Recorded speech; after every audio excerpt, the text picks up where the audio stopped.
Okay, there we go.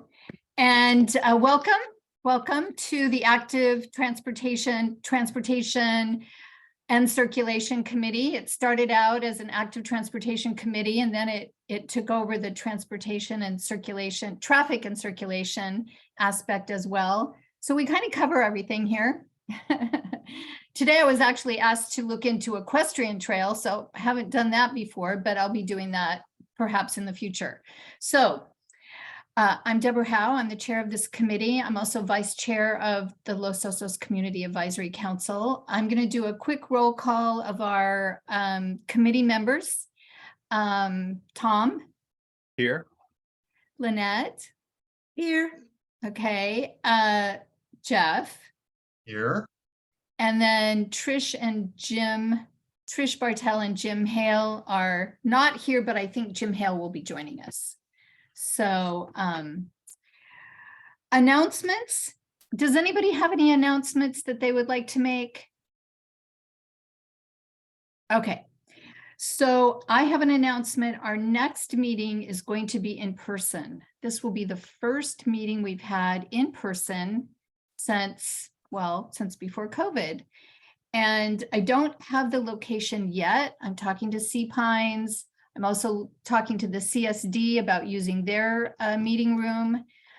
So I will be letting everybody know where that location will be, but we need an opportunity to have people come in and speak to us about their concerns.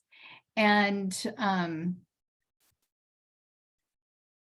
gonna move right into public comment because I do have a public comment from someone, but she couldn't be here tonight and she asked me to make her public comment for her.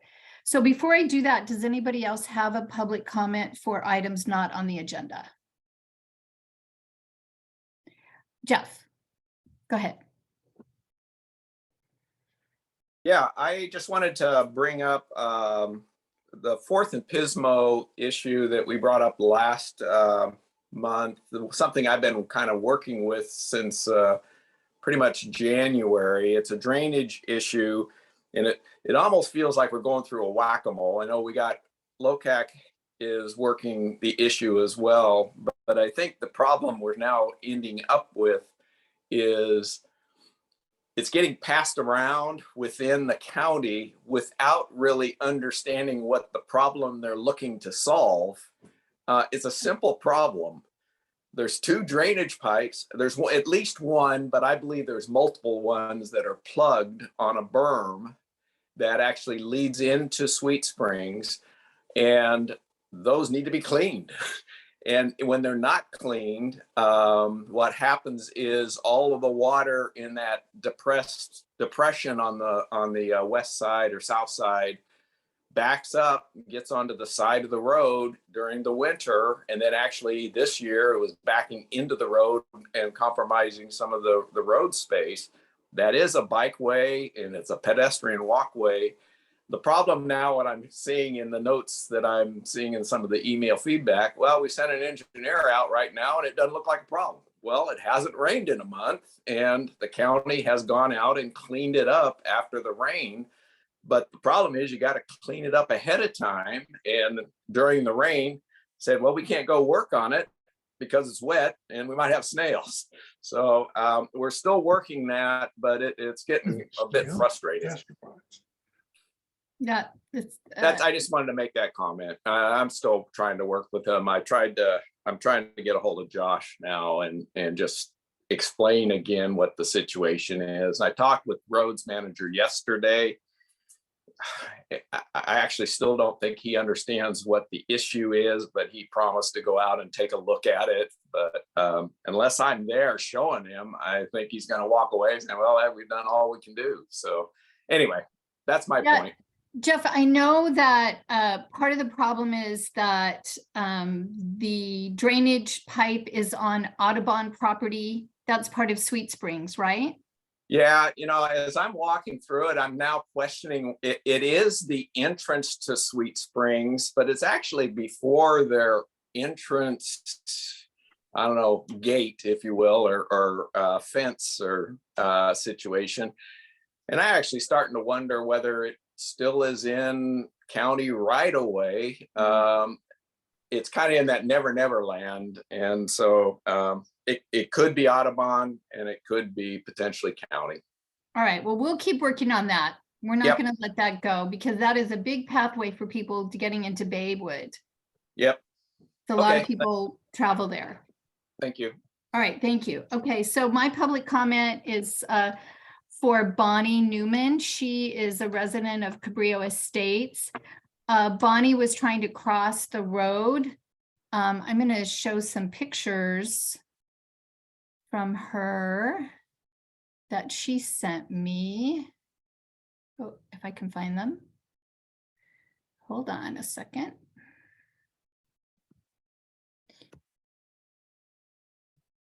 There we go. Now, let's see, I need to. Okay, ladies and gentlemen, there she is. Can you see my screen? Not yet. Ah, now we can. Okay, this is what happened when Bonnie tried to cross the street at Rodman and Pacho. This is what she looks like today. She didn't quite feel up to talking to us in person. And this is the intersection. This is Rodman as it looks out on Los Osos Valley Road. This is looking to the left, and so you'll be headed towards Montana de Oro there. This is looking to the right. And then there's some more pictures looking to the right. You see that there's a blind curve there. I just want to go back. Notice the 40-mile-per-hour speed sign here. Clearly, there's no crosswalk here. Bonnie thinks that might be a good idea. In fact, she even, here's the bike lane, which is so minimal that, you know, really hardly anybody rides this bike lane. She suggested we might want to do something like this to create a safe crossing because there's no way for people to cross that street safely. She has to run. And what was happening for her is she was running dashing to get across the street and fell. And she fell face first and smashed her face. And this is the kind of accident that doesn't get reported to the CHP. It doesn't get picked up by the sheriff. So we know that to create what we're going to talk about tonight, which is an active transportation plan, we kind of need data to back up our concerns. And how do we get that information? So I'm hoping by having an in-person meeting next month, we might be able to collect more information. I monitor Nextdoor social media for events like this, and this particular, what it started out with, I want to thank the people who helped my mom who fell in the street, because actually people in their cars stopped and got out and helped her. And then that proceeded to have this long thread of people complaining about too fast on this portion of Los Osos Valley Road, no place to cross, and it's been going on and on and on. So I wanted to give these people an opportunity to meet with us, to bring up their concerns and document their concerns, so that when we do put pen to paper here for an actual active transportation plan, we're doing it with purpose. And we're doing with some information to back us up. So first I have Jeff Bartell and then Russ. Go ahead. I just wanted to add on to the comments that you just read. I'm really sorry to hear that happen. I guess I'm glad that it didn't occur with a car involved at the same time. It's just, for those of you that know the intersection, I'm sure most of you do, it's an extremely dangerous one for people, especially elderly people, to get across. And what I want to add there, Deborah, is those K-rails are no longer of any benefit. We're through the winter season. All they do is make a very difficult cross crossing more difficult for people to get around. And I think the sooner those could be moved, or at least part of them be moved, to make that area there where you exit across the street easier to accommodate, the better. Yes, because the only sidewalk is on that side of the street where those K-rails, those kale barriers were put there to protect the water tank at Sunset Terrace because all the flooding was undermining the foundation. I did call the CSD and they said that the repairs for the basin, the levee breach, would be completed on the 17th of April, and they would be removing the sandbags and the barriers. So hopefully that's going to happen right away because they do know that that's an issue. Right. Thank you, Jeff. But you know that intersection very well, just like I do. Okay, Russ, Not as please. well as my wife, not as well as my wife, but yes. Yeah, I hope it's okay if I just make a quick Please. comment. Yes. So I just wanted to clarify that there are two types of crosswalks in California. And one type is a marked crosswalk and the other is an unmarked crosswalk. And there are crosswalks at that intersection, they're just not marked. The California Vehicle Code defines any intersection of two or more streets that are at approximately right angles as having crosswalks. But a lot of motorists don't respect pedestrians when they are at an unmarked crosswalk. Not that that was this issue, but that's why she was running, because she knew that cars were not going to respect her presence in the roadway. And in those cases, like you are suggesting, a high visibility crosswalk can make a big difference to that. And 40 miles per hour, I don't know what the speeds are on that road. I do know that road. But that seems really excessive for the sight distance that a motorist would have. They wouldn't have an opportunity to see somebody crossing the street in time to slow down or stop if they had to.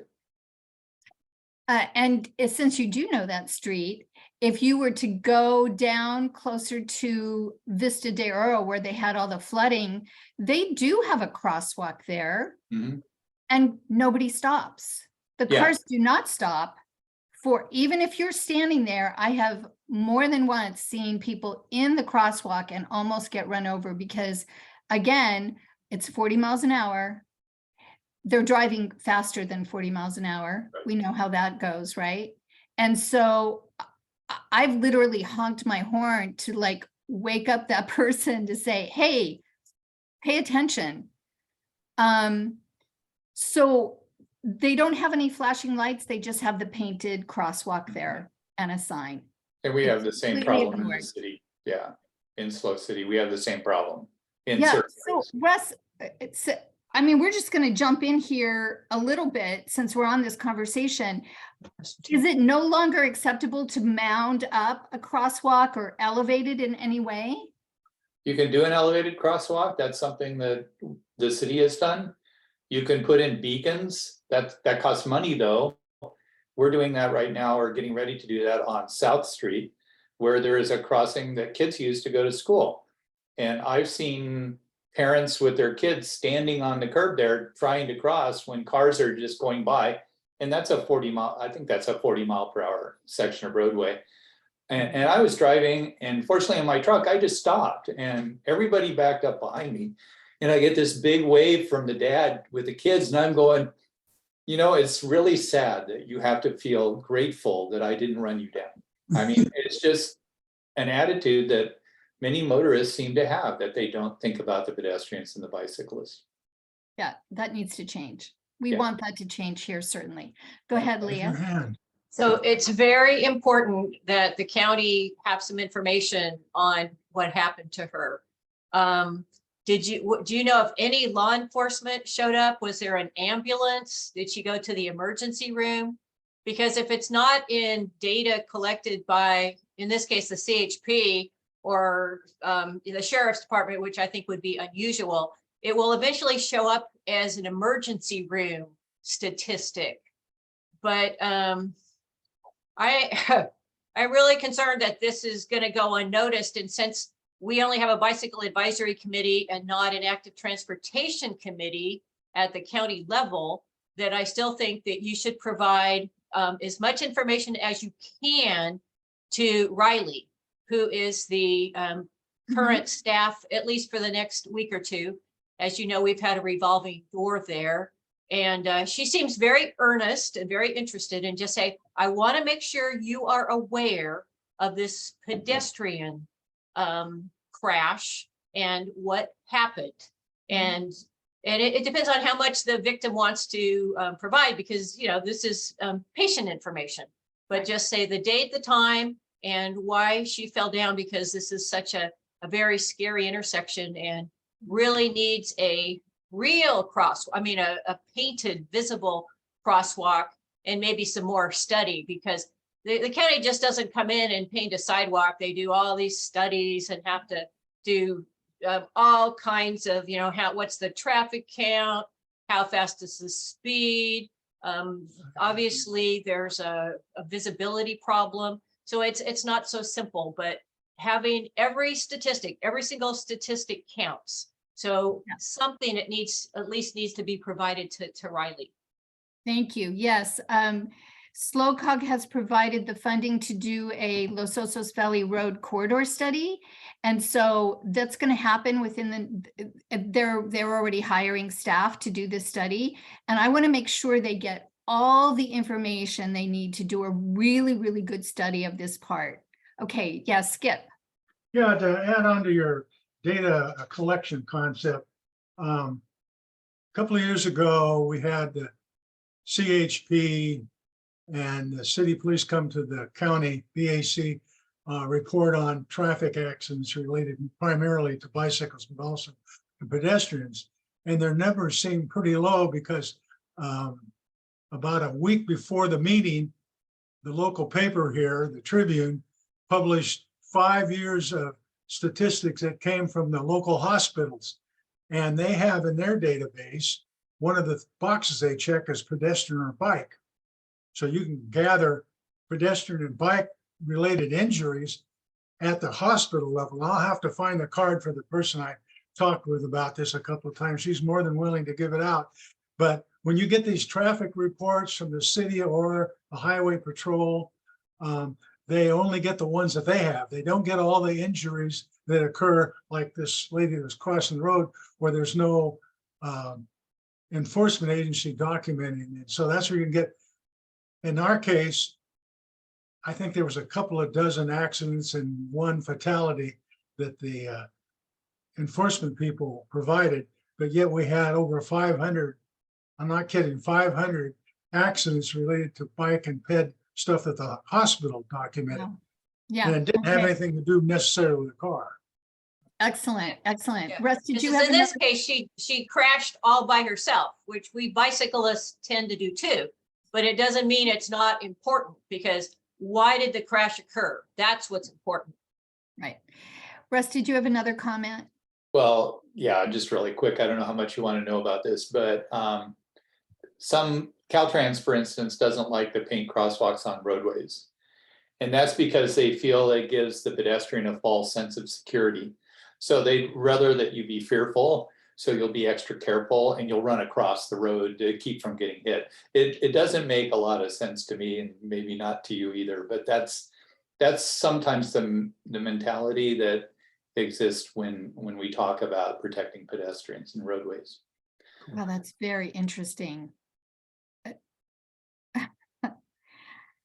It makes sense. However, we can see the results of that, right? Okay. So real quickly, before we get into more of the active transportation conversation, I wanted to give you an update on our Safe Trek safety assessment. I know, Russ, I met you at this LOCAC forum, and we were fortunate enough to get a grant from UC Berkeley to do a safety assessment by Safe Trek. The consultants are from our third-party consultants from Frere and Peers, P-E-R-S, P-E-E-R-S. They have already started their study. They're doing some data crunching. Hopefully they're looking at the emergency room visits while they're at it. And they'll be doing their on-site visit here in Los Osos next Monday, the 24th. They're going to focus on the schools, Monarch Elementary School, Baywood Elementary School, the Los Osos Middle School. They're going to be looking at the downtown Baywood area. And so we hope to get a lot of really good on-site information for this safety assessment study that they're doing. And again, more data to present to the county about what our concerns are and what we feel the best solutions might be. So that's that. All right. So we want to develop an active transportation plan. Oh, here comes Jim. Oh, good. And you on the city level have actually done this. Can you sort of coach us on how do we get started? Who wants to go first? Leah, you want to start? Oh, all right. I would like to at least show this. This is the City of San Luis Obispo's active transportation plan. And Russ and I are on the city's active transportation committee. And as a little bit of background, we used to be a bicycle advisory committee. And when it became really obvious that most of the state and federal grants now require you to have an active transportation committee. So this was a labor of love. It pretty much took 3 years, multiple meetings and public hearings, public outreach. But, you know, we're really proud of the results. I should have Skip. Skip is the chair of the county's bicycle advisory committee. And Deborah, as you know, this is a committee that is totally dysfunctional because of a lack of staff support.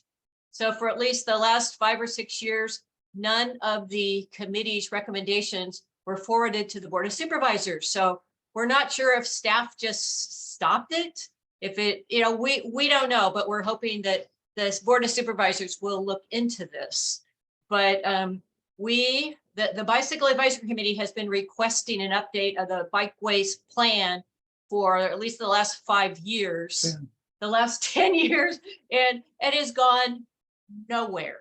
And so Skip can kind of fill you in, because as part of the county, I think that you're going to have to obviously work through the county. Yes. And I think the best of all plans would be for the county to prepare an active transportation plan with a very specific chapter on our communities like Los Osos. And I know Oceano is really interested too, but this is the time to jump on it because we have a change in our Board of Supervisors, and this is when we need to go for it.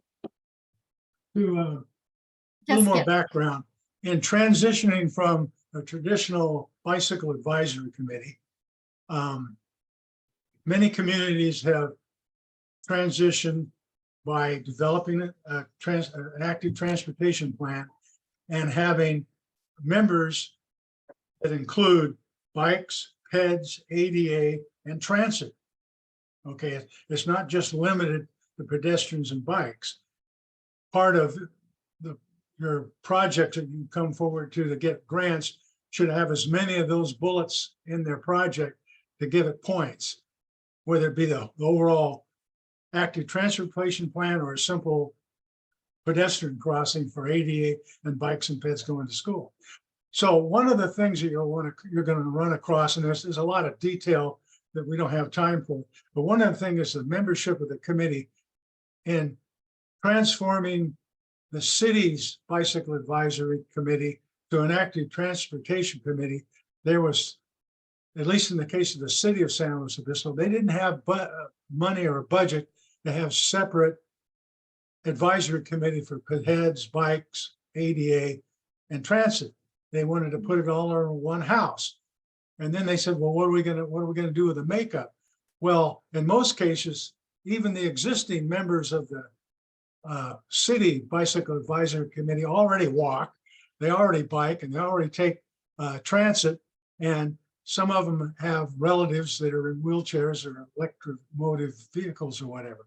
So it's not important to expand out the committee. We have 10 members now. We don't need 20. That makes it too cumbersome. But as they interview people and as people change out, they can get people that are interested in more than just one of the transportation modes, but they don't necessarily have to be pigeonholed into one transportation type. They should have a flexibility, and you should have a committee that's made up of a broad spectrum of interests, but not just one interest per individual.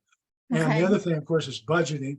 But we have here with the county of San Luis Obispo, the city of San Luis Obispo has done an outstanding job. I have 25 years experience doing this kind of thing with the bicycle advisory committee in Sacramento and Redding and here. And if you look at the city's active transportation plan, but not just look at the policy and text, but look at the appendices they give. There's appendices for design, there's appendices for ranking projects, there's an appendice for ranking the needs of the community. For example, they have what, 4 tiers that projects are ranked in. And one of the mechanisms is they analyzed, will this project increase bike or ped activity? Will it raise it up? And so those get more points than ones that would not do as much of that. So when you keep that in mind, when you do your plan, you have to have a ranking mechanism, and you have to rank the project. And you've got a plethora of things that do there in Los Osos Baywood Park.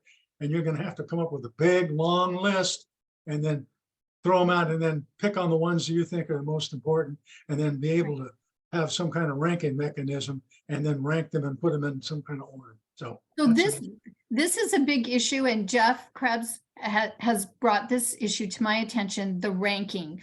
So one of the things that I find confusing is that if people are afraid to bike because it's dangerous, or they're afraid to walk because there's no place to walk, because we don't really have sidewalks here. And when we were a small town without the tourist attraction that we have now become with Montana de Oro, you would be able to walk on the street. You would be able to walk along the side of the street and not fear for your life. You can't do that anymore here. And so how can we say, well, we have a lot of people who want to walk and people who want to cycle but they're just not going out because they're too afraid. But if we did have safe bike routes or, walkways, then we would have a lot of people doing it. How do we document that? How do we talk about that? Well, Go ahead, Russ. if I can jump in. Please. Actually, my biggest contribution to this meeting was bringing Skip and Leah, because I knew they would have lots of good ideas. Just to introduce myself, I'm the chair of the Active Transportation Committee. I've been chairing it for 2 years, even though I'm a fairly new member to the committee. I think this is my 3rd or 4th year. But I've been involved, like Skip, I've been involved in bike transportation especially, and some pedestrian transportation for over 30 years. And I helped write Chico's first, it was a bike transportation plan 30 years ago. And we didn't have a lot of resources like you don't. And so it probably isn't to your advantage to try and model your plan after San Luis Obispo cities, because it is like literally the gold standards. It blows me away every time I look at it. And we had consultants helping us. We had multiple staff helping us. And Skip has touched on a lot of the aspects of that plan. And in the city, and it bothered me at first that this was the primary motivation. It was to increase the use of bicyclists and pedestrians. Well, that's one aspect, but the other aspect is to address people that are already walking and riding and make it safer for them, because in doing that, you'll also encourage more people to do it. But the city has another way of doing that, I found out later. So the city does an annual evaluation, which kind of stopped during COVID, but it's now coming back, of safety for bikes and pedestrians. And then we address projects specifically to deal with those issues where safety is a problem. If you know SLO, it's like Foothill Boulevard. I mean, tons of people walking right on that street. but it's where many of our accidents, injuries, and even deaths have occurred for both pedestrians and bicyclists. So I'd encourage you to try to incorporate both aspects. You have to have some kind of way of collecting data, though, to demonstrate that your efforts are accomplishing something. For instance, the city recently put in a very expensive bridge that goes over the railroad crossings that leads from Cal Poly. It now makes it possible to go from the campus all the way to downtown without riding on a busy street. And the city's been doing counts on that bridge, and the use is incredible. Same for the railroad safety trail, which is just below my house. It's right down there. And I ride on that, and it's most used by pedestrians. It's really exciting. But Skip mentioned that you need some kind of plan for things that you want to accomplish. You can identify places where you'd like to have better pedestrian and bicycle facilities. But to begin, what you do is you do a survey of what you already have, which may not be much. So you can make a map of Los Osos and show where you currently have any bike facilities you currently have, bike lanes, bike routes, anything of that nature. And one of the important things is to look for gaps where you can ride to here or you can walk to here, but you reach a barrier at that point and it's no longer safe to continue, and try to fill in those gaps. And that process takes decades. So I hope you're all patient, because like I said, I've been doing this for 30 years, and you have to think long-term. Being in San Luis Obispo has been extremely exciting because things seem to be happening fast here. Because we have a city council that wants to do it. There is money to do a lot of it. And we have a lot of staff who are very supportive of the work of the committee. But to start the whole thing, you need to have some goals and objectives. So that's where the body of the report lies. And the other things are kind of in an appendix. And that's just to develop the culture that you want to develop for your community. And if you look at Chico's plan, I just looked at it a few days ago, their current plan. It's not very extravagant. It's still pretty basic. It's not as basic as the first one, which I wrote with Ed McLaughlin, and I think we had one city engineer working with us, and we kind of put that together because we knew we had to do that to get grant funding. And unless we had that plan in place, we weren't going to go very far. And so it's worth the effort. It's hard to get started, especially if you don't have county support and you don't have a lot of resources to draw on. But if you have dedicated people, you can make progress. And I know you have that. Great. Skip, go ahead. Yeah, to put a finer point on your question, SLOCAG did a classic survey here a couple of years ago for the county and the city of San Luis Obispo, and they ranked a percentage of the responders as to whether they were fearless and brave, concerned but would ride, wouldn't ride unless there were separate bike facilities, and there was no way in hell I'm going to ride or walk in this particular area. And what you need to talk with John D'Annunzio, or was it Steve Hymanaki, about getting a copy of their questionnaire. And what you could do is send out postcards to your community members, a shotgun thing, get the mailing addresses, and put on the postcard a website where they could go in and log in and give their opinions and their understanding of what they do and won't do. And you could also list some classic roads, LOVR, and up to the state park, and then over to Baywood and out towards Morro Bay, and say, this is what we have. Do you like this? What more do you need, et cetera, et cetera.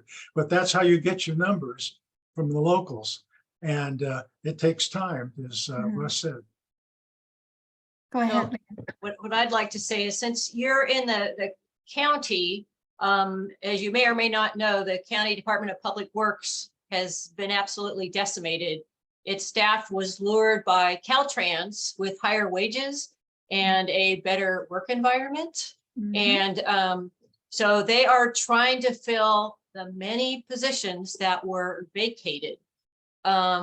We just learned that a former city transportation engineer, his name is Jake Hudson. Hudson, was hired by the county. So we've already been meeting with him saying, help, because he understands bicyclists and pedestrians.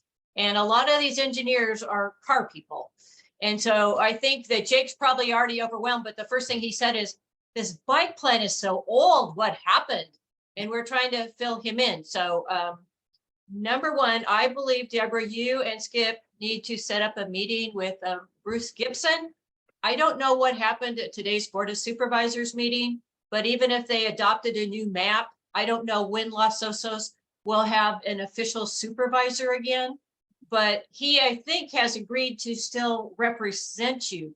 So I think you and Skip need to set up a meeting and say, have, you know, a bunch of talking points. And I will offer to go and help you, because I don't think they realized that none of the BAC's recommendations were actually going to the Board of Supervisors, and they didn't need to find out who was blocking this from happening at Public Works, and is that person or people still there? And they need to get rid of them.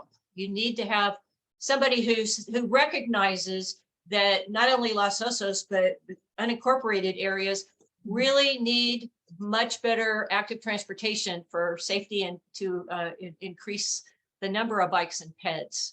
So I think you and Skip should do that ASAP.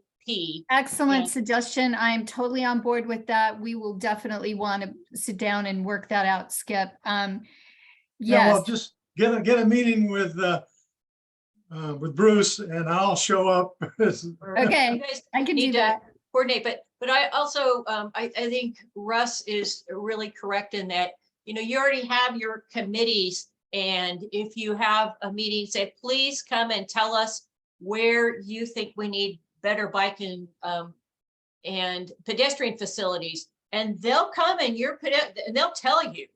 And then at some point, this is when the criteria comes in and they have to rank them. And you have to decide, is our top priority increasing the number of bike and ped trips, or is it safety, or are they equal? But that's something that you as a community will need to decide.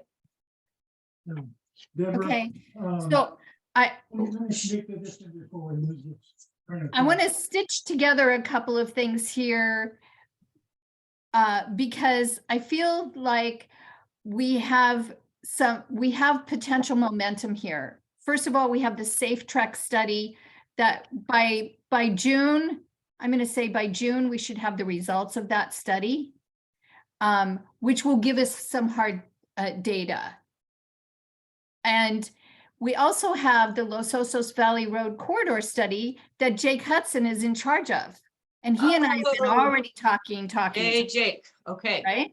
So we're going to have that piece. And then John D'Annunzio has been writing a grant to do a climate resilient design for South Bay Boulevard, which will connect Los Osos to Morro Bay with a safe road and not the really unsafe road that we have now, which, as you probably know, completely flooded during the rains, and we were not able to commute. We couldn't get to Highway 1. It was wild. It's a mess. So I mean, Russ is right that we're like 10, 20 years for these projects, but it starts now. So making sure that South Bay Boulevard has a separated Class 1 bike and pedestrian path and not just a little space off to the side. These are all parts and pieces that need to go into the design of these plans. And then as a committee, we've created some plans within our community.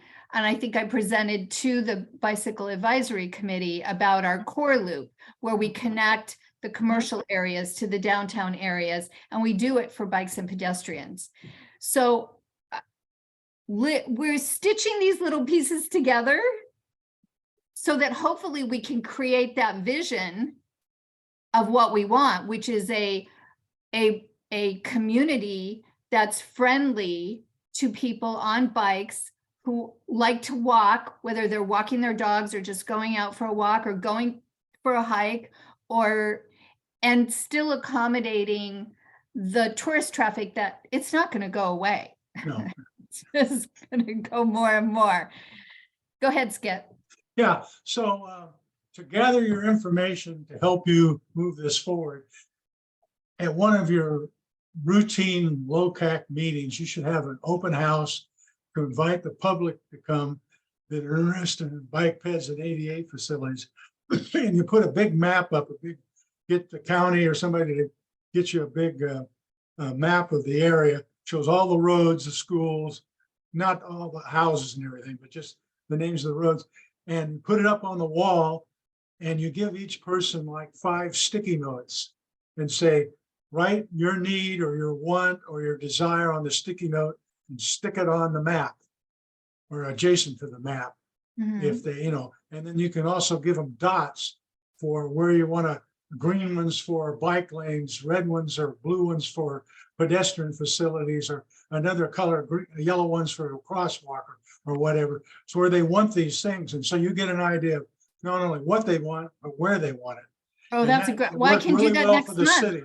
Here in the I'll city, do that it next worked month really at well. our transportation meeting, because I expect to have a lot of people showing up. I'm going to go on Let's hope social so. media.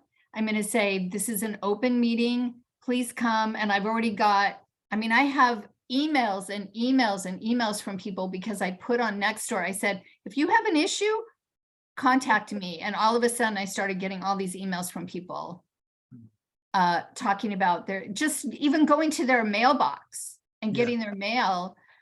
Those homes that are closer to Montana de Oro, it's not safe because the traffic goes too fast. Go ahead, Skip. Yeah, so, sorry, Russ, I'll let you. What you need to do is structure this in some way. The people come in, they have an empty slate. Their brains are basically empty. They don't really know anything about the engineering and design criteria for these things. So you need to define what you mean by a crosswalk, what you mean by a bike lane, and the 3 or 4 different types. You have to have a little drawing to show what it is. So Right. they can, yeah, I want one of those over here. I want one of these over there. And so if you give them the structure, you'll get the information you need and it'll be functional.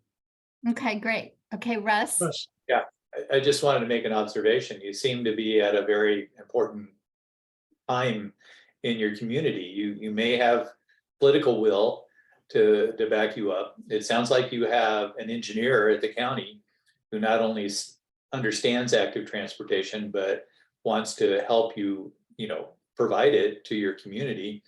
And this is really the 2 most important things that you need to move forward. One thing I did want to comment, and this has to do with my history with Chico. One of the things that we did was we managed to get people that were pro-bike, that was our emphasis at that time, on every major city committee, including the city council. And it's so much easier and more effective if you can accomplish things from the inside, rather than being somebody in the audience that always has to work on it from the outside. I got involved because Chico Velo recruited me to be on a transportation committee, which turned out to be about the bus. So I only did that for a while. And then I moved up to the park commission, which then put me on the bike committee. And we had people on parking, we had planning commissioners, we had, like I said, city council members. And as long as there is staff who are interested in the things that we were interested in, we made a lot of progress. Of course, that goes up and down.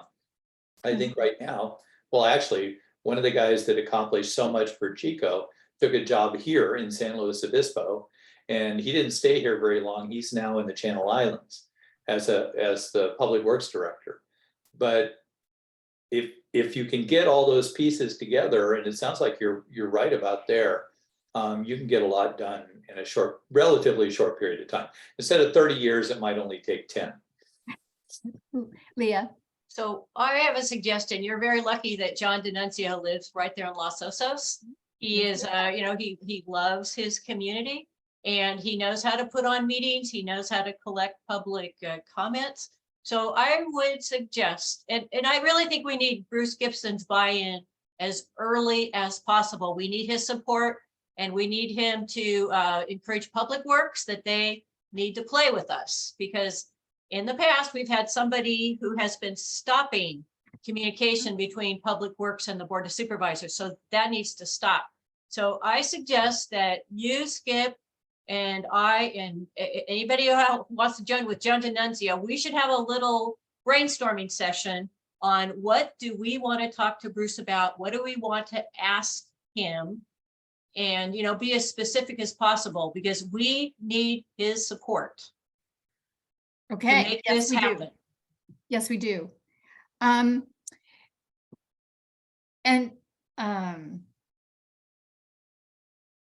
Okay, we're gonna do that. That's gonna happen. Talk to me about funding. I've never done this before, so I would just go out and get the money, but you can't get the money until you have the design Yeah, or the plan or the engineering. I mean, at what point, what do you have to go out and get a grant or to Okay. ask for funding? well, first of all, you need direction from your elected officials to get the staff to initiate, in this case, like your corridor study, a study to develop an active transportation plan. And then they're gonna have to end up hiring consultants, which is gonna be something they're gonna have to come up with the money for down the road. But right off the get, you have to initiate the program by getting the elected officials to say, yes, we're gonna move forward with an active transportation program. We're gonna have to collect data just like you did. Now, I'm talking about the whole county now, just so. And as Russ said, get as much high-end coverage as possible to initiate we get this bit about corridor studies all the time. Well, this is like my 12th corridor study, and half the time they never come to fruition. I hope that we stay on yours, and for example, the Buckley Road corridor, which is a big ticket item down in my area, to keep this thing going. But I want to couch this a little bit. Being a county staff member and being assigned to the BAC has been, over the last at least 10 years, low man on the totem pole, early, a new hired member that's looking for positions, and they put them on this, and then they find out that, well, it's great to work with the BAC or with the committee members because we're all gung-ho. Their supervisors are not gung-ho, and they get turned over. The BAC, and I know we're beating this to death, I've been with them since 2012. We've gone through 8 different secretaries, including the director. Dave Flynn actually was our secretary for 3 meetings. I thought, my God, we're as high as we can get. He'll move this stuff forward to the Board of Supervisors and we'll get the plans going and everything. And all he did was retire. And I've talking with other county staff who moved on to Caltrans or to the state fire department or whatever, different thing. And Glenn either didn't save any data or anything and took his collective memory, his institutional memory with him. So we're having to rebuild this thing from scratch. So now's the time to start, Deborah. Now's the time. I agree with you. Now is the time to start. Jeff Krebs. Yeah, just a quick one. This is more for the outside folks, the people within Los Osos, probably pretty familiar with this. We do have a current community plan that's almost ready to be approved. It's going through the approval process. It does have a traffic and circulation section. The traffic and circulation section strictly focused on vehicles for growth and trying to figure out what kind of improvements for vehicles. It did have the bicycle plan was just put in there, but as Skip's pointing out, That hasn't been revised, nor does the bicycle group look at the community plans from a bicycle safety thing on growth. And similarly, our Parks and Rec, the same thing. They also had trail plans, but the plans really aren't plans. They're just kind of ideas, and they actually haven't been refreshed in 2008. My point here is, and I've kind of pushed in this within when they were adopting the community plan, and we got them to put in, the Board of Supervisors endorses, we need an active transportation plan for Los Osos. So Yes. they've already agreed to do that. Okay. What they didn't do that I really wanted pushed in was, before we got new growth, we had one, so we knew what dangers or what needs to be done for that new growth. But I think that's hopefully an ace up our sleeve. They've already agreed to do this. They just haven't put a time limit on it. Yeah, it says in the Los Osos community plan that we are to develop a active transportation plan. It says that in there. Correct. And that's I what just we're wanted gonna the other do. folks to realize that. Very Yeah. important. We're gonna do that. And so I get so excited because I know that the state, California, is very pro active transportation. I know that there's money available for active transportation. I just haven't quite figured out at what point can we access that kind of funding. And I think really it has to do with the county. The county has to partner with us in order to get us to that place so that we can, it's different for the city because the city has more control over their finances. So developing that relationship, Skip, having that meeting with Bruce and all of that, I think that is exactly what we need to do now. And we'll come to it armed with a lot of information because we're going to have this safety assessment, which Bruce knows. I met with him and got his blessing for applying for that grant. I went to the county staff first and they shot me down. So I went to Bruce, and if John D'Annunzio hadn't been in the meeting with me, I probably would have got shot down there too. But because John advocated for it, Bruce signed on for it. And so we were able to get this funding. So he knows, he knows how active we are and how serious we are about what we're doing. And so he won't be surprised when we come meet with him. Go ahead, Skip. Yeah, on your community plan, and it's reference to an active transportation plan, you need to make sure in the language that you identify cycling, walking, pedestrian activity, ADA and transit. You need to have all four of those in there. That has to be codified in your plan that you're going to work on those things. Because, I have some situations where an active transportation plan was developed and all they did was talk about bikes and peds, period. Nothing else. And it was very limited. It has to be broad spectrum.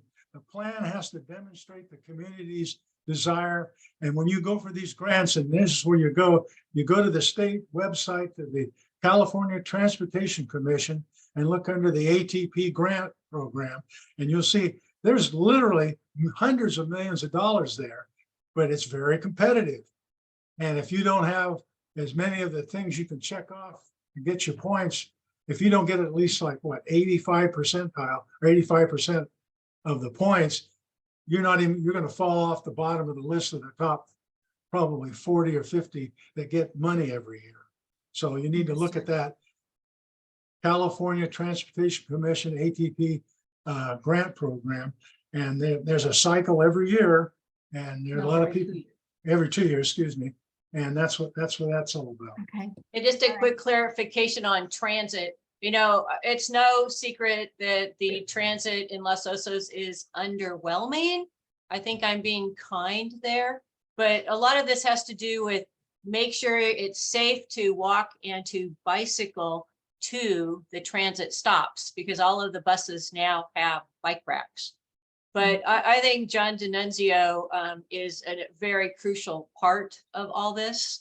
And, SLOCAG can submit grants too, because it may be a while before the county has enough staff to physically do some of the things that need to be done now. But that's why I think it's really important that John be involved in all of this. Yeah, so I have to be a little careful with John because I want to burn him out. as he's explained to me, he sometimes has to analyze grants. And so he needs to stay more neutral. Right. So, so I don't take too much advantage of him, but I know that he's in my corner. I know I Right. can always count on him for support. Right, his advice, Yeah, that- his counsel Right. is what we need. Yeah, that Yes. also holds true for Jake Hudson too. Don't burn him out. I think he's a one-man show right now. Because Right. what the county needs and what I they hear don't that. have, there's, of course, they don't have a lot of, it's a small county with a relatively small budget, but they don't have in place tenured or experienced planners, designers, engineers, and grant writers. They all left. They all gone the way of the Not dodo. all. No, but, and the ones that are gonna come in are gonna be green as all get out. And so we're gonna have to hold their hands. So I have a couple more questions, but Russ, I wanted to ask you, and I can't remember where I saw it. There's some improvements that they're engineering on Johnson Avenue, where they're eliminating a lane and Right. putting in, do you know what I'm talking about? Yes, exactly. It's about a quarter mile from where I live. And Do you have the graphic or the plan or something for that we could take a look at? I thought I had it, but I can't find it. I can find that because the committee our committee has looked at that a couple times. So it used to be called a road diet, but now we call it right sizing because people get concerned They when didn't we like call it a diet? road diet because like I told my neighbor, we're gonna go from 4 lanes to 2 and he goes, that means I can't go as fast as I want to drive. I'm gonna be stuck behind me because I'm going really slowly. But that's basically what we're trying to do. And it has so many advantages to the people who have to live on that street because even though it's an arterial, it's a residential street. And so now it's easier for them to get in and out of their driveways. And it will also make it easier for people to cross the street because they only have to cross 2 traffic lanes, not 4. Especially children. I mean, as scary as anything to think of a child, and there's a school there too, trying to cross 4 lanes because maybe the first car stops for them, but then the second car doesn't, and they can't see them because they're behind the car. Yeah, I would love for everybody to take can you pull that up? Do you think you could grab it and we'll put it on the screen? I'll have to hunt for it. I can send it to you and. Oh, and then I'll show it. Okay. So we have this situation here where we have arterial streets and they're residential streets. And the typical response is the county just makes more lanes, makes it faster. And this is what we have as you come into Los Osos, you're coming along Los Osos Valley Road, and then all of a sudden it goes out into 4 lanes, and it happens right in front of the senior mobile home park. 3 senior mobile home parks. Those people can't get out because the traffic is flying. Why? The traffic's flying because it's like a freeway, right? Yes, yes. Well, those are the people It's you like need to giving send the permission. postcards to. It's Yeah, like giving 'cause- permission, go faster. Road diets are possible, or wait, what are we calling? I still call it Right road diet. sizing. Right sizing that, that's still possible because there may be statistics that show there really is an unusual number of crashes or incidents, more anecdotal information that you get from public hearings that I think a lot of our planners and transportation engineers are trying to figure out, how do you get this anecdotal information? because it doesn't show up in the statistic. However, it's very important because people who are trying to get in and out of driveways, whether they're on bikes, foot, or in a car, that's what's really scary. These are potential clashes. So how do you capture that information too? A classic drawing, I haven't got it with me, but if you can imagine a standard sheet of paper in landscape, and it's got a cross section of the roadway in both directions, or actually just in one direction, all the lanes, the sidewalk, and everything all coming towards you. And there's this great big car that takes up half the whole picture. And then there's little buses, even smaller people on bikes, and even smaller people walking. And that's a scale of this, freeway thing you're talking about. And when you're going to come back, is you give them the flip side of this drawing, where if nothing else, all the transportation modes are the same size across the road. Okay, so it graphically explains what you're talking about with this right sizing, or I'm with Lee on this. It's still a road diet where you take, for example, in San Luis Obispo, March, and Higuera, the main drags one way in each direction, parking on both sides and 3 lanes of vehicles. And then there were bus stops and loading zones or whatever. They went in, they removed one of the traffic lanes. They put in a buffered or protected bike lane. They added additional loading zones. They made specific areas for the buses to pull completely over to the right and the bikes pass on the left. And there's traffic still flows there. Traffic study showed that with 2 lanes, it was more than sufficient, to keep the traffic flowing and everything. And so that's what you're going to need for LOVR, maybe from the south part of town down from, what is it? What's the creek down there? Where it's 4 lanes in each, 2 lanes in each direction until you get up to South Bay Boulevard or into downtown, where it narrows down past what is it there, where it goes to 1 lane and then off around to the school and up to the state park. Right. But that's where you get the road diet in, and you put in the green stripe bike lanes and pedestrian crossings, and you have, in some cases, you're going to need electric crossing lights. Either the most extreme example is a hawk beacon, which is a huge, very expensive thing, but you can still put blinking lights in and a button to push to let people know how to and delineate the crossover. So you can at least stick your toe out with the lights blinking and let the cars know we are coming across. So Exactly. So, Deborah, I just emailed to you the intended cross section for Johnson. oh, let me see if I pull it up for everybody. Oh, here it is. Yay.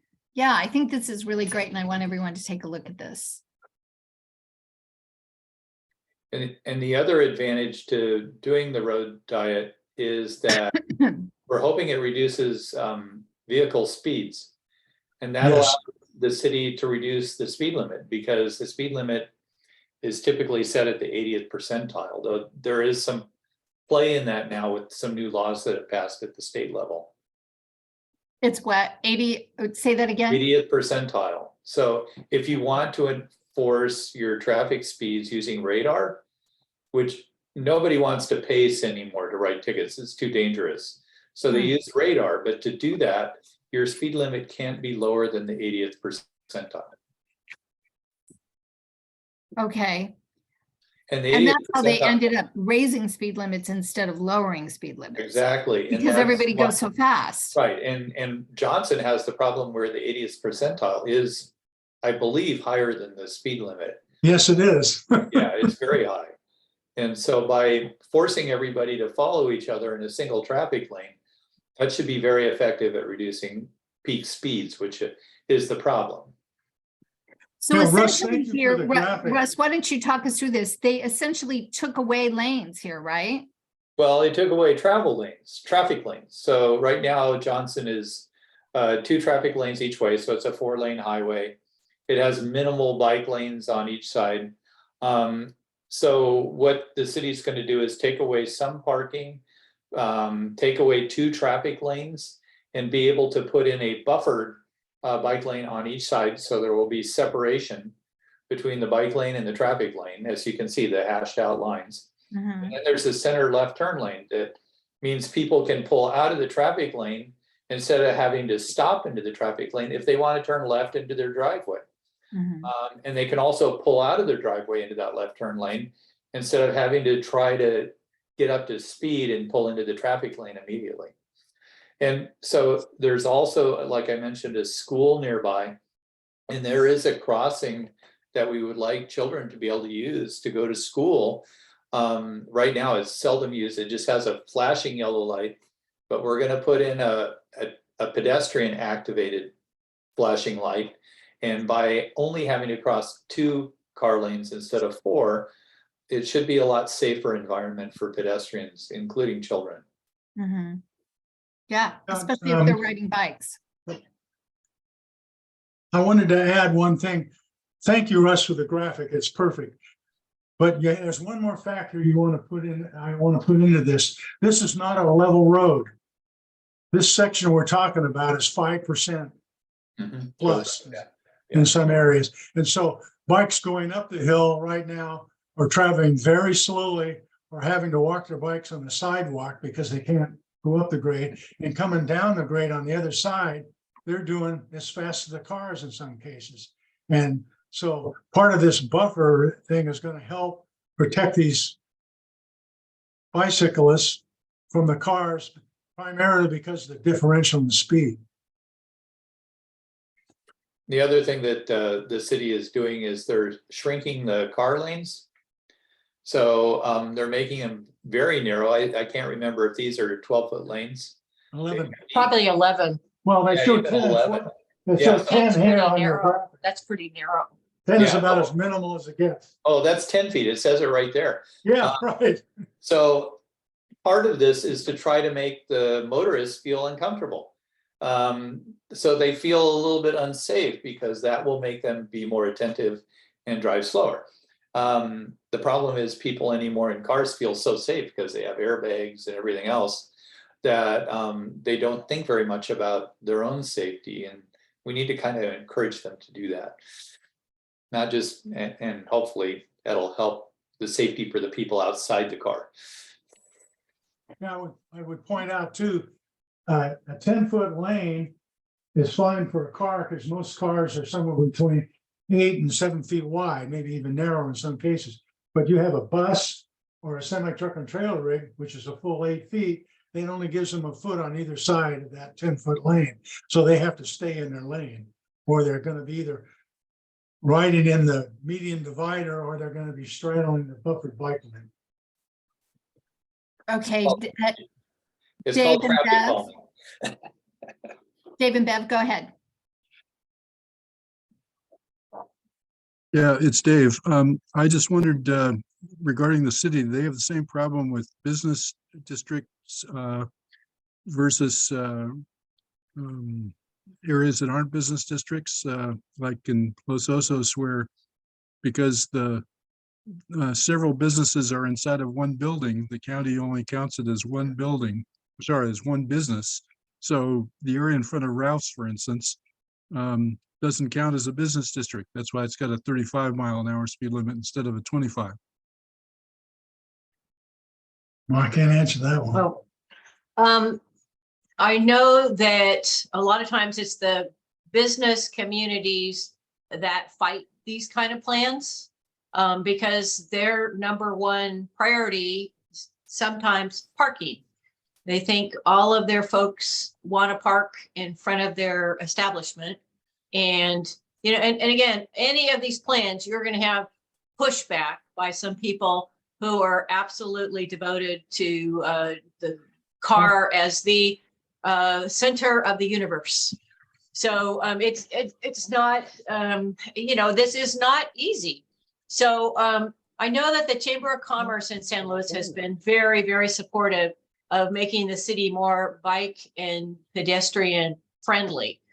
And they have been incredibly supportive, but I think it might be worthwhile to do you have a Chamber of Commerce or is there a business group in Los Osos? Mhm. It might be worthwhile to at least have maybe a really low-key meeting at first, just to say, I would just like to kind of get acquainted to find out, what's your overall thought? What are your concerns? Because we want to work with you. Our goal is to, I know studies show that once you make it easier to walk and bike, that in a lot of places business actually goes up. Because this has been fought, it's not just here, it's all across the country where there's these big battles by business who fight this, and then they're really surprised when their business actually increases, when people like to stroll and walk to the sidewalk cafes or to open places.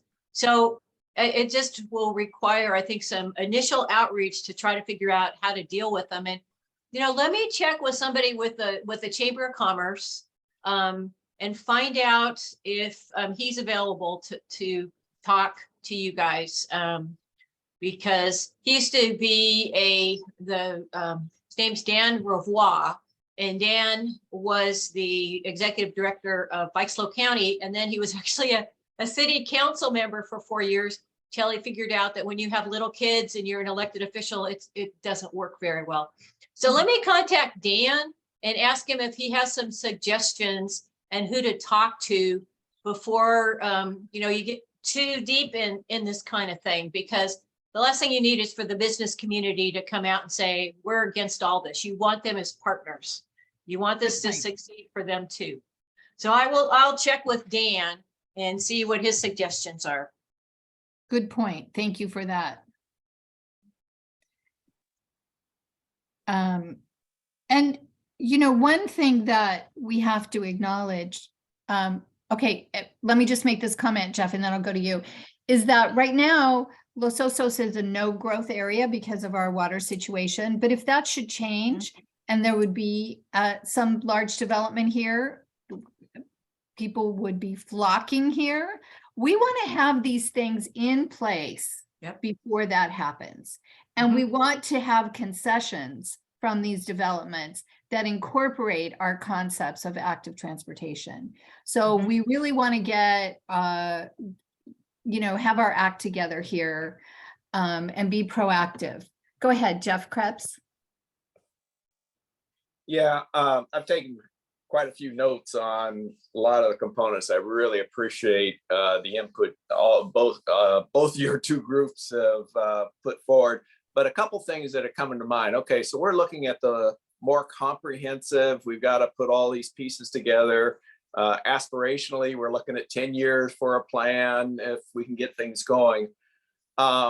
Recognizing the restrictions we've got in our county, in our processes here and stuff like that, how would you suggest we approach individual projects like the one that Deborah just brought up? We can't wait 10 years on that project. So it's kind of a different kind of a question. Okay, we're bounding the AT process, but here's a specific issue. There's another one by Palisades we think is a very important thing. We aren't going to want to wait 10 years for those two projects. Do you have any recommendations going through our own county processes? Perhaps how you did it in Chico, you might have had the same thing, Russ.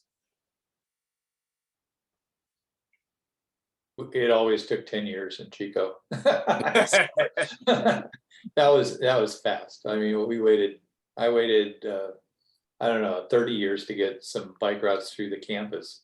And it took a change in the administration before that ever happened. It's like Skip was talking about. There are roadblocks that you may not be aware of. It just takes somebody in the pipeline to not really support what you're trying to do, and then it's just for some reason is hard to get anywhere. But it is important to prioritize the projects that you want to get done.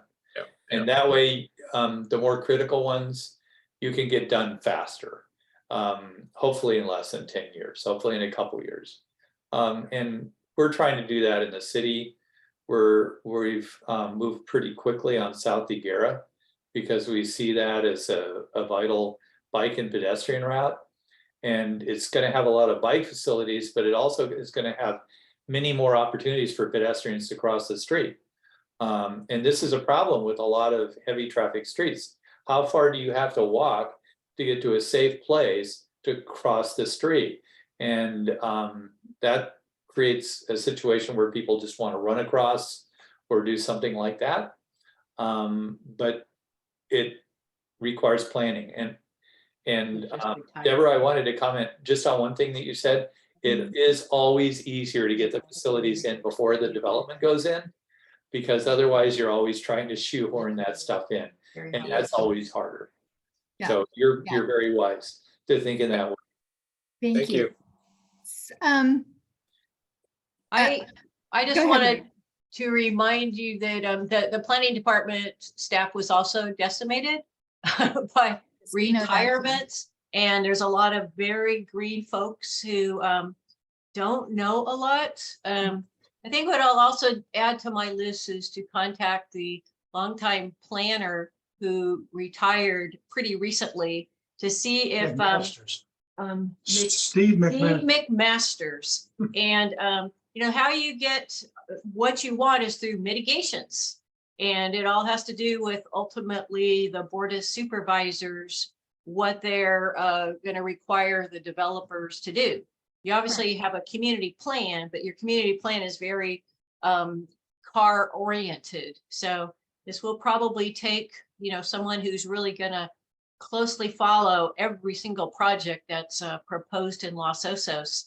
But yeah, let me see if Steve McMasters, if he's even available to, you know, come and advise people, even though he's retired, because he has an amazing institution about, you know, what's happened over the years and how the communities can be as effective as possible in pressuring the board of supervisors to impose mitigations that will achieve your goal and your vision for Los Osos and Baywood.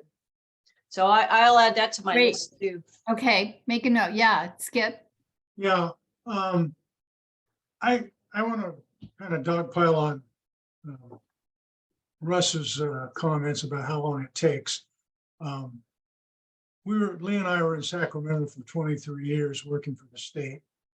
And one of the major north-south thoroughfares is a thing called Watt Avenue. And we got there, it was 2 lanes each way from one side of town to the north side of town. And it went to 4 lanes each way. It was a huge arterial. And down in the southern end of it, it crossed the light rail tracks. It crossed the American River. It crossed the 50 freeway, which was 10 lanes wide by the time we left. It also went over into Fair Oaks and crossed over 2 major roadways to Fair Oaks Boulevard. So this was a huge interchange with a lot of crossings real close together. The light rail, Folsom Boulevard, the freeway, the river, and 2 more arterials. In some cases, you literally have to get on the beginning of the trail and the bike trail. There was a bike trail along the river. So there's all these components, and the buses went up and down Watt Avenue and of course down Folsom along the freeway. But we were trying to get a bicycle pedestrian facility from the light rail across all 8 of these items over into Fair Oaks. So we had all the bells and whistles. It connected light rail, it connected the buses, it connected to the American River Bike Trail. It got you across all these barriers, railroad track. There's also railroad tracks there, by the way. So it's very complicated. To make a long story short, even shorter, it took 23 years, and that's 2 years after we left Sacramento, they actually built this thing. And it was a great separated bike ped facility that actually made loops like a railroad circular, and it would go underneath an on-ramp and over the top of it and over the freeway and down. It was all great separated, and you didn't have to make the big loops if you were on a bike because they put stairway in so people could walk up and down, but ADA still had to use the bike trail. And it was bilaterally symmetrical. That was one of the things we wrote in the EIR for this thing. It had to be in both directions, one on each side. But make a long story short, again, it finally came down to, we're ready to go forward with this, but we don't have money for a bilaterally symmetrical program where you have a path that's one way on one side, the path in the other direction on the other side. Would you be willing to modify it to have it only on one side and have it a two-way cycle track or a bike ped facility? And so we had to bite the bullet on what we really wanted after 20 years before they moved forward with this project. And like I say, it was time to go, and it is in essence the Taj Mahal bike facilities in Sacramento. Yeah. You have to Money is look the it up. money is the big issue. And so that leads me to my final question for our guest speakers tonight. And that is, what are your thoughts on a Measure J? And if there were to be a Measure J, how do you think it would benefit active transportation in the county? In Sacramento, we had a transportation measure that passed because it was a big committee and the bicyclists put in a whole bunch of projects. And some of them had to do with the American River Parkway. I don't know how many of you are familiar with that. So I was told many times that measure passed because of including improving bikeways on the American River Parkway. So I think what needs to happen is we need to load up that proposal. And I'm going to assume now that we have a change in our Board of Supervisors that this will be placed on the ballot. That won't be the big fight like last time. And remember, the last ballot lost by such a little amount. A few hundred votes. Came so close. So it's a matter of adding projects that people want.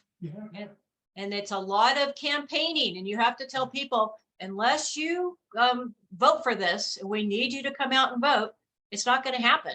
Yeah. So we need you. So let's say in every community, in Los Osos too, you need to pick out, one or two projects that are really important that need to be included on that ballot measure. Yeah, and this ballot measure has to be as inclusive as possible. It has to have roadways for cars. It has to have bike lanes. It has to have sidewalks, pedestrian crossing, ADA facilities. It has to have transit in there, even if you don't have a real transit program. You need to bring in as many interested groups and say, hey, this money's going to help my need or my want. Not everybody else's, but mine. They're all looking for me. Right. And that's what got Prop A in Sacramento recodified twice for 2 9-year periods. It had a very diverse and provided for a lot of activities, a lot of projects. They had big money for light rail, which we don't have, but they had money for freeway widening, they had bike trails, they had all this stuff. We have to come up with as many things that your community wants.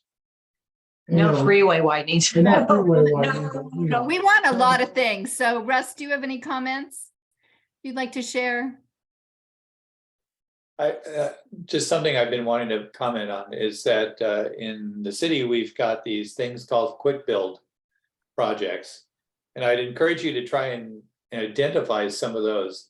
So these in the city, what we do these primarily when streets are being repaved.